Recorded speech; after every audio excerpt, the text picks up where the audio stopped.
Coucou!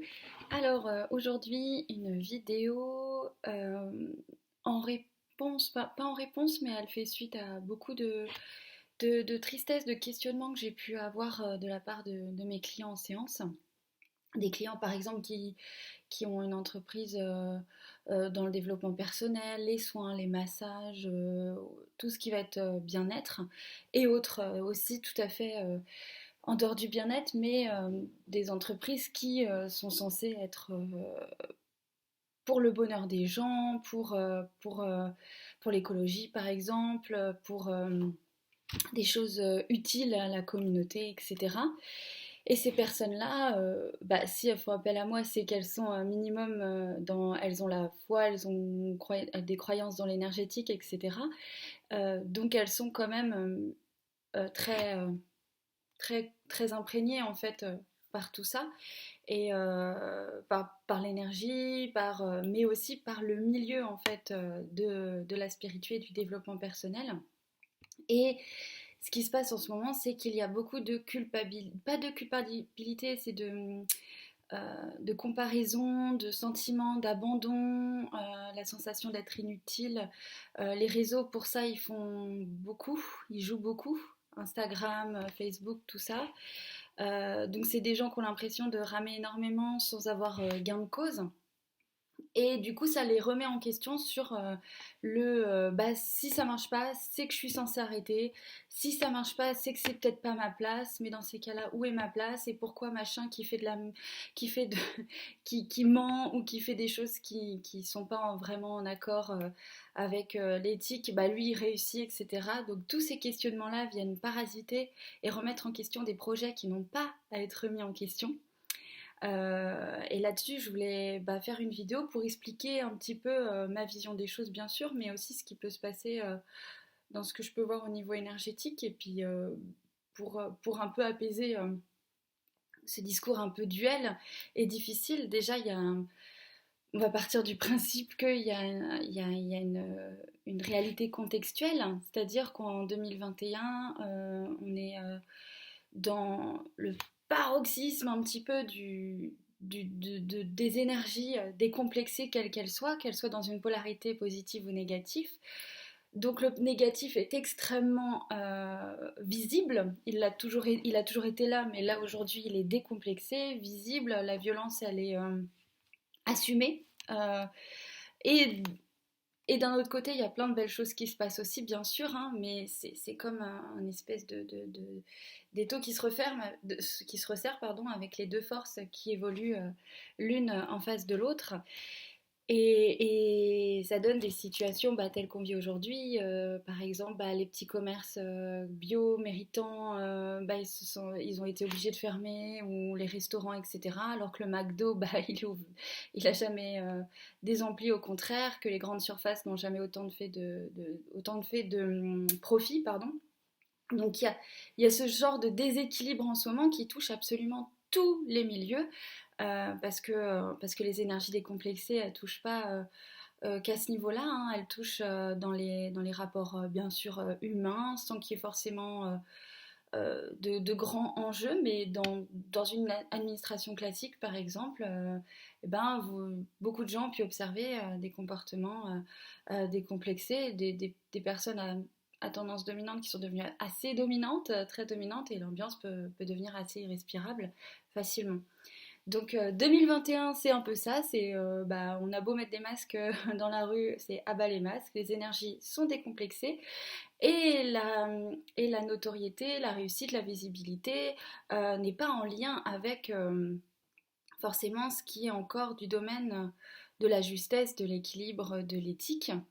Attention, ça ne veut pas dire que c'est pas en train de se faire, mais pour l'instant c'est une réalité, donc je suis obligée de la poser, cette réalité contextuelle, pour, euh, pour observer que aucun milieu échappe encore à ça, et que dans la spiritualité, enfin dans le développement personnel, il y a beaucoup de personnes bien sûr qui vont être croyantes et qui se disent bah oui, mais si mon entreprise ne fonctionne pas, c'est qu'en gros Dieu ou l'univers ne m'aime pas.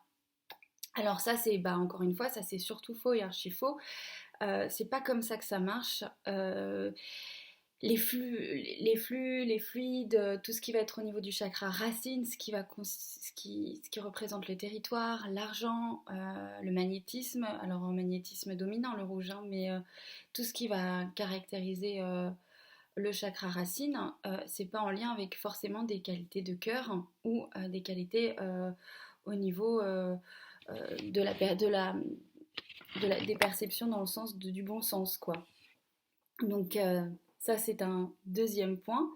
Ensuite, il faut savoir que les personnes très très très très très sûres d'elles, qui ne doutent pas, et dans tous les milieux ça s'observe, sont celles qui vont être le plus écoutées. Parce que nous sommes tous, autant comme on est, on a tous envie d'avoir des vérités absolues sur lesquelles se raccrocher.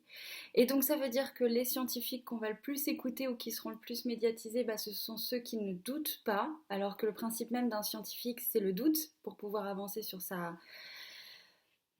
quête, sur son domaine, pour trouver encore plus de choses. Le scientifique a besoin de douter. Et ça devrait être pareil dans toutes les professions, hein, bien sûr, parce que même s'il faut une base entre guillemets, certitude, parce qu'il faut bien pouvoir avancer avec des jambes, il faut garder effectivement les écoutilles, les yeux grands ouverts, les oreilles grandes ouvertes, et puis bah, la tête en dehors de croyances trop limitantes.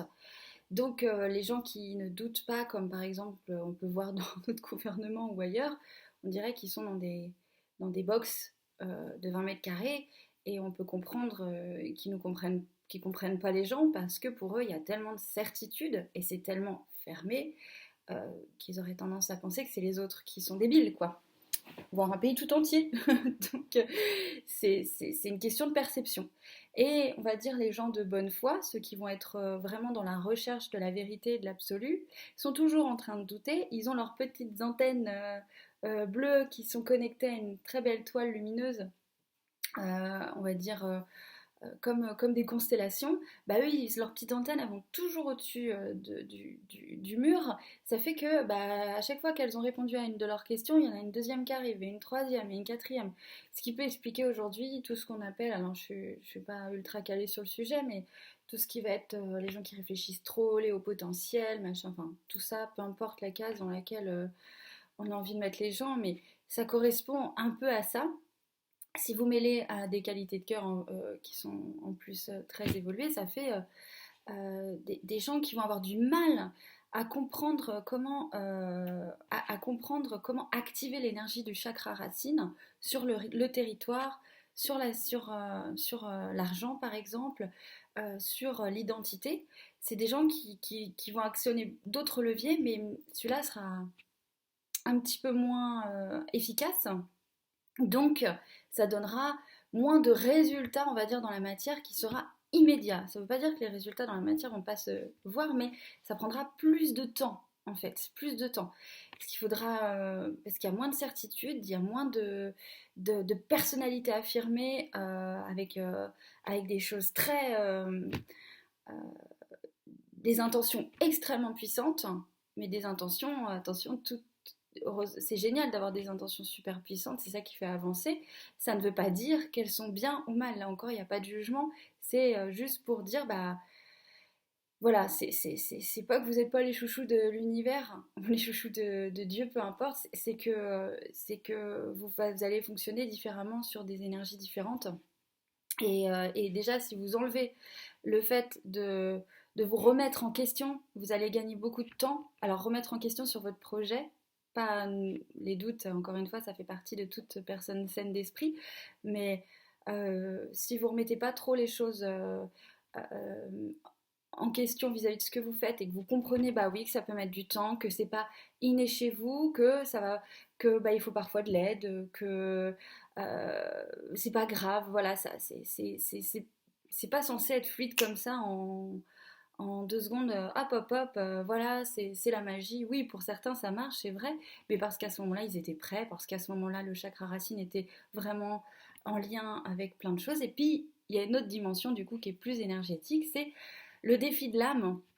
Il y a des personnes qui vont avoir besoin d'avoir dans leur défi d'âme, ils sont reliés à des défis de notoriété, par exemple, parce que la notoriété, c'est pas forcément un cadeau, hein. Britney Spears nous le montre très bien, la pauvre. Donc il y a des gens, ils sont dans leur programme d'âme, ils sont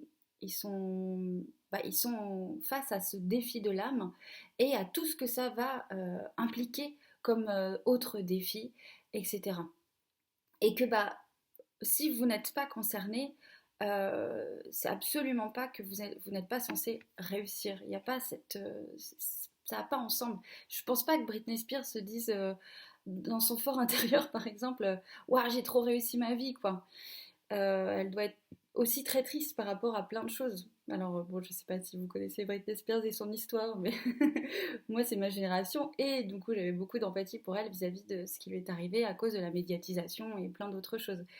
Donc, bon, voilà, tout ça pour dire qu'on n'a pas tous les mêmes défis, et que si vous n'avez pas ce défi de notoriété, ça ne veut pas dire que vous n'avez pas le défi de la réussite. Par exemple, si je reprends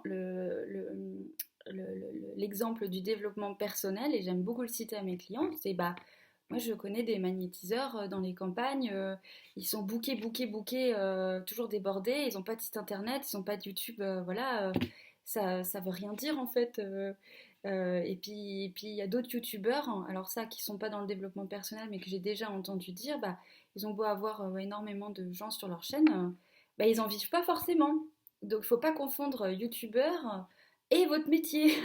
Instagram et votre métier. En fait, Instagrammeur, je crois que ça se dit, c'est un métier, hein, enfin, influenceur, peu importe.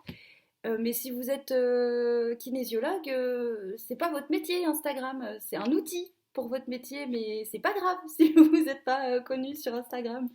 C'est surtout, bah, vu la perversion en ce moment des réseaux sociaux, j'ai observé chez des gens qui me l'ont confié, qui eux, c'est leur métier. Bah, c'est difficile parce que les algorithmes sont assez pervers apparemment et ça implique un engagement qui est anxiogène parfois.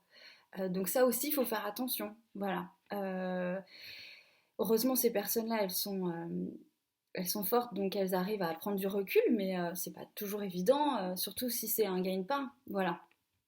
Donc c'est pour ça qu'il faut pouvoir assumer aussi cette notoriété. Pour ceux pour qui c'est leur gagne-pain, ça veut dire qu'il faut avoir les reins solides. Et quand on dit reins, on parle de chakra racine.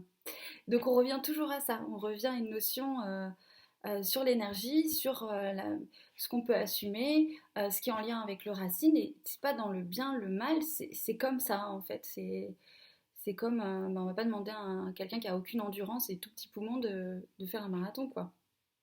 C'est pas le but. Donc si jamais vous vous sentez concerné par ça, vraiment partez du principe qu'il y a un autre chemin qui est là pour vous, un chemin d'ancrage où votre assise, bah, elle se fera peut-être plus lentement, mais sûrement. Et ça c'est génial parce que c'est pas un feu de paille, c'est pas quelque chose qui peut arriver comme ça sans que vous puissiez l'assumer et puis boum s'en aller du jour au lendemain comme bah, on le voit par exemple chez les gagnants du loto, ça s'observe ce genre de phénomène incroyable où ils vont gagner une somme faramineuse, au bout d'un an il n'y a plus rien, mais parce que le chakra racine n'arrive pas à l'assumer, que c'est compliqué, etc. Enfin, il y a plein de raisons à ça, mais je ferais une vidéo trop longue si je parlais de ça, mais c'est le même principe. Je vérifie juste si j'ai vraiment énoncé tout ce que j'avais envie de dire. Oh bah je crois que c'est bon, hein. J'ai fait le tour, de toute façon je veux pas que ça dure trop longtemps, c'est pas vous décourager d'aller jusqu'au bout. En tout cas, voilà, c'est chacun, on n'est pas tous faits du même bois et on n'a pas les mêmes facilités et les mêmes facilités tout à fait et les mêmes défis d'âme également et que du coup on n'a pas les mêmes parcours, hein, les mêmes embûches et ça veut pas dire qu'il y a c'est juste ou c'est pas juste, je suis moins aimée, ou ce que je fais c'est nul, ça n'a rien à voir, vraiment rien à voir. Et si votre métier n'est pas directement lié aux réseaux sociaux, que vous êtes dans le soin ou autre, s'il vous plaît, détachez-vous un maximum de ça, parce que c'est pas enfin, encore une fois, c'est un métier, c'est peut-être pas le vôtre, et que faut pas se laisser happer par l'outil. Il faut le garder, voilà, faut prendre un petit peu de distance et repenser à ces rebouteux ou ailleurs qui sont dans les campagnes ou autres et qui, à Internet, j'ai pas de site, non, j'ai un numéro de téléphone, j'ai carte de visite chez la boulangère, voilà. Et ça marche très bien. Donc, parce que eux, dans leur défi d'incarnation, n'ont pas, peut-être qu'ils ont, je dis bien peut-être que dans d'autres vies, ils ont déjà vécu la notoriété, le défi, ce que ça représente comme embûche, l'ego, etc. Et que bah, dans cette vie-là, ils n'ont pas besoin de l'expérimenter. Tous ceux qui sont, bah, moi y compris bien sûr, hein, tous ceux qui sont obligés, enfin obligés, qui se sont sentis appelés par des médias plutôt extérieurs, c'est que il y avait aussi quelque chose à réparer dans le plexus solaire. Et en fait, comment dire, ce qui à la base est peut-être une compulsion névrotique a aussi un but évolutif. Et puis si c'est pris, on va dire, sur une énergie justement vraiment évolutive, ça fait guérison, guérison, guérison avec des boucles comme ça. Et ça amène du bien autour de soi. Et ça peut faire aussi l'inverse. Ça peut faire ça. Voilà. Parce que ça peut ne pas être bien vécu, parce que ça peut être pas être super aligné. Mais à la base, cet appel-là, il est venu pour compenser quelque chose quand même.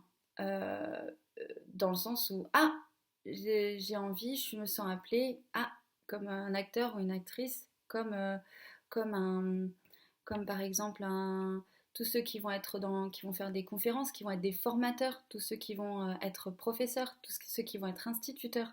En fait, tout ce qui va mettre en scène, entre guillemets, implique forcément des talents pour ça et également une compulsion qui vient aussi réparer quelque chose, au niveau de l'âme en tout cas. Voilà. Alors j'espère que j'aurai été assez claire. De toute façon, si je ne l'ai pas été, bah, vous m'envoyez un petit mail, il n'y a pas de problème. Je vous fais plein de gros gros bisous. Mouah.